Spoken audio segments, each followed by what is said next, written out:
Aqui está a prova que os bolsonaristas são desprovidos de qualquer tipo de inteligência. Sóstenes Cavalcante e sua turma votam para derrubar a medida provisória sem ler o seu conteúdo na íntegra. Comemoram a própria derrota e viram chacota em rede nacional. Veja até o final e entenda. Vem a derrota da MP, que o governo queria para aumentar a arrecadação, e vem a comemoração dessa derrota do governo. Vamos dar uma olhadinha.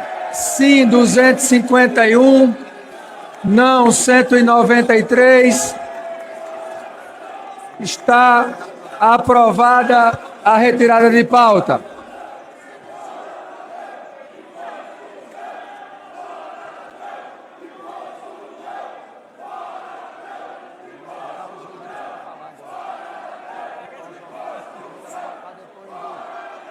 Que era fora PT, imposto não. Curioso, porque imposto não é um grito de guerra que eu vejo se repetir ao longo do tempo, ainda depender da matéria que está sendo colocada em votação. Mas fora PT, aí ele passa é uma um recibo, surpresa. né? Eles passam um recibo de que, de fato, a decisão tomada, muito menos de tentar analisar ou melhorar o relatório, ou ajuste fiscal. Mesmo os cortes de gasto que estavam contidos na medida provisória, não estão nem aí. Quer dizer, quando o cara grita fora PT, ele está hostilizando o partido do governo que está ali do lado, né? Então é algo que a gente não costumava ver, assim, no Congresso. Esse Congresso é muito inovador. 2026, né? 100%. Eu acho que tem um grande problema nesse episódio, porque tem gente que está olhando a eleição presidencial, mas a maioria do que estava ali na Câmara não depende da eleição presidencial. A maioria que estava ali na Câmara depende da eleição para deputado, depende das suas emendas, depende do Congresso não estar com uma visão muito ruim e depende um pouco da popularidade presidencial do incumbente, não de quem vai concorrer. É isso que a literatura de ciência política mostra. Então tem muita gente que está indo nesse barco. O Sóstenes é diferente. O Sóstenes é um líder bolsonarista claramente vinculado a uma campanha presidencial, mas a maioria do que estava ali não vai ter nenhuma voz na eleição presidencial. Portanto, tem um jogo desentrosado e estranho, porque muita gente entrando na eleição presidencial não dependendo dela, em estados do Nordeste dependendo, inclusive, muito mais do apoio do governo federal, inclusive o presidente da casa, se a gente fizer a história da eleição na Paraíba, ele depende mais do Lula do que disso. Tem ainda o risco também, Natuza, de cortarem as emendas. Porque esse dinheiro que não entrou, vai entrar de algum modo. Algum modo pode ser tentar aumentar o imposto, já vimos muitas heterodoxias no Brasil, né? A Mônica sabe disso. Então, mas pode ser que esse modo seja, inclusive com apoio do STF, com o ministro Flávio Dino, alguma coisa que indica, olha, vai ter que cortar aí uns 10 bi de emenda pro ano que vem. E aí os deputados que comemoraram, vai ser a festa da Ilha Fiscal, na verdade, o né? último baile da Ilha Fiscal, Flávio. Do Centrão. Então, acho que há um descompasso de entendimento e que me parece que passa pelos bolsonaristas, que são muito articulados, e pelo líder dos dois grandes partidos que viraram uma federação, que estão com uma volúpia em relação à presidencial um pouco inexplicável. Eu queria só primeiro falar dessa questão das emendas, porque pode vir contingenciamento, ou pior, bloqueio. Bloqueio. Né? No último relatório, que foi na virada de setembro para outubro, o governo já tinha aumentado bloqueio em 1,4 bi. Passou a somar 12 bi de bloqueio e não é contingenciamento. Não vai mais ser liberado por conta da regra do arcabouço. De 12,1 bi. E nesse total, quase 3 bi eram de emendas. Então, veja, eu acho que corrobora com o que você está trazendo em relação a... Eles estão festejando o quê? Porque,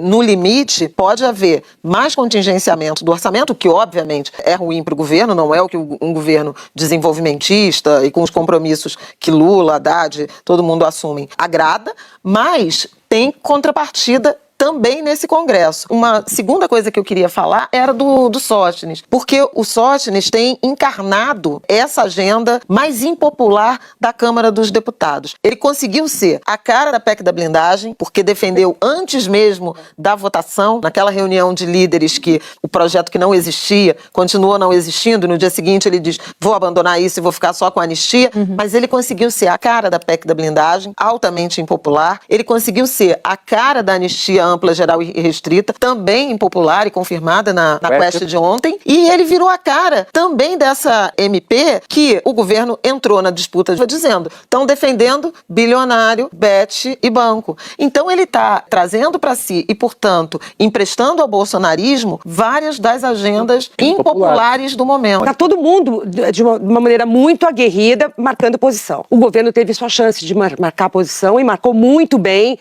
na PEC da blindagem, porque realmente conseguiu trazer para a rua novamente as pessoas que foram à rua, protestaram e tudo mais. Gol! Aí ganhou por unanimidade a votação do imposto de renda na Câmara. outro gol. E tripudiou. Foi às redes sociais também, dizendo que Congresso é inimigo do povo, como agora o PT está dizendo. Então, imaginar que não vai ter reação é do jogo. O governo tem minoria na Câmara. Tem um centrão lá que, desembarcando, tem os ministros que ficam lá e puxa daqui. E uma oposição muito aguerrida que quer anistia, quer blindagem, quer emenda, quer dinheiro para fundo eleitoral, quer tirar Bolsonaro da cadeia. Enfim, tem uma porção de pauta que é o dia inteiro matando essa pauta. Estava na cara que isso ia acontecer. Os mesmos parlamentares de oposição que subiram da tribuna para dizer que o governo não corta gasto, fingiu que não tinha corte. O Sóstenes Cavalcante deu entrevista ao Estúdio I, e quando ele foi perguntado sobre por que não trataram dos cortes, ele falou, mas não tinha cortes na medida provisória. Ele falou que não tinha cortes? Aí o pessoal, nossa, aqui, disse, claro que tinha isso e isso. Ele, não, mas, mas é que também tinha gente que era contra. Ele nem sabia que tinha corte.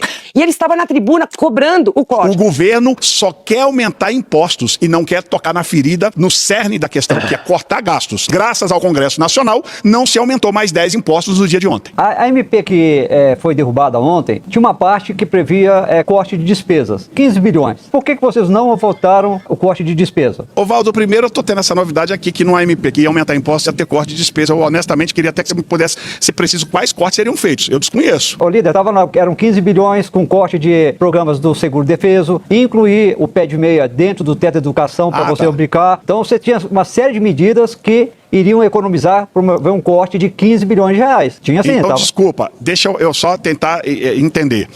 Não seria corte de despesa, seria realocação de despesa. Não, então mas não seria cortes. Com a realocação, o governo seria obrigado a promover corte, porque entraria no cálculo da meta fiscal que hoje não entra. Entendi. Né, olha, não, porque a oposição defende corte de despesas. Mas eu não vejo, até hoje, um movimento do Centrão, do PL, de promover esses cortes. A oposição também está devendo essa área, você não concorda comigo? Ovaldo, eu quero concordar com você. Você vê como é que a coisa tá bagunçada. As pessoas querem impor derrotas umas às outras, nos piores termos, assim, digamos, do pós-derrota. Lembra, por exemplo, quando o Lula perdeu a CPMF? Perdeu a CPMF. Lembro desse Não dia. teve essa farra. Perdeu, é grave, a consequência vem depois, como é que vai ser? Mas não tinha esse tipo de desplante, entendeu? Essa cena, no decreto do IOF, foi assim também, a votação na Câmara. Virou uma coisa... Mudou a lógica prática política, né? O teatro mudou. Isso. Agora, um ponto importantíssimo que você trouxe, Mônica, é o debate de mérito. E realmente perdeu-se a oportunidade de um debate de mérito. Em relação, por exemplo, à isonomia, à equalização da tributação nos fundos de investimento.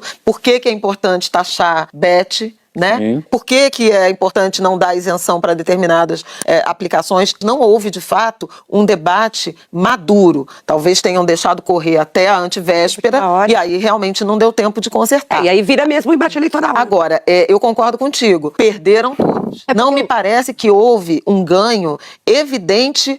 Parecem hienas rindo de quê? Porque eles também estão desgastados. As hashtags que você mencionou retornaram, né? Emergiram novamente ontem. E esse desencanto com o legislativo é algo que deveria preocupar os parlamentares. Há um ano da eleição, deveria preocupar esses deputados em particular. Né?